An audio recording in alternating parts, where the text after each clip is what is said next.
50 लाखांची कॅश सांभाळता येत नाहीये या मुलाला आणि ह्याच्यावर आपण आपला अख्खा बिझनेस सोपवून निवांत होणार आहोत. कसं होणार आहे सगळं मला काही कळतच नाहीये. आदित्यकडनं मला खूप अपेक्षा होत्या, खूप विश्वास होता माझा त्याच्यावर. मला वाटलं होतं की मोठा मुलगा म्हणून तो सगळं सांभाळेल, घर, बिझनेस. पण नाही, तो बायकोचा पदर धरून निघून गेला आणि घर सोडून निघून जाताना घराचा, आई वडिलांचा, बिझनेसचा, कशाचा विचार नाही आला त्याच्या मनात. आता त्याच्याकडनं काहीही अपेक्षा नाही आहेत माझ्या, काही नाही. पण प्रीतम, आपला मोठा भाऊ घर, बिझनेस सगळं सोडून निघून गेलाय, तर मला असं वाटलं होतं की तो स्वतःहून ही जबाबदारी घेईल, स्वतःहून बिझनेस सांभाळेल.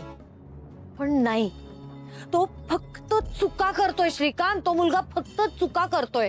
अशा बेजबाबदार मुलावर आपण आपला बिझनेस सोडून देणार आहोत? आपण कष्टाने कमावलेला हा सगळा बिझनेस, उभा केलेला हा बिझनेस असा धुळीला मिळून जाणार आहे? मला खरंच कळत नाहीये काय होणार आहे ते. आईला एवढा टोकाचा विचार नको करूस. हे बघ, आपलं सगळं काही चांगलं होणार आहे, नको काळजी करूस तू. कसं म्हणतोस तू नको काळजी करूस म्हणून? बघ आईला, मला तुझी काळजी कळतीये, पण तुझ्या लक्षात येत नाही का की आपल्या दोन्ही सुना खूप चांगल्या आहेत. अगं, प्रिया आणि पारू प्रीतमला आणि आदित्यला कधीच चुकीच्या मार्गावर जाऊ देणार नाहीत, कारण त्या तुझ्यासारख्याच हुशार आहेत. आणि पारू बघ ना, तिचा व्यवसाय किती व्यवस्थित सांभाळते ती.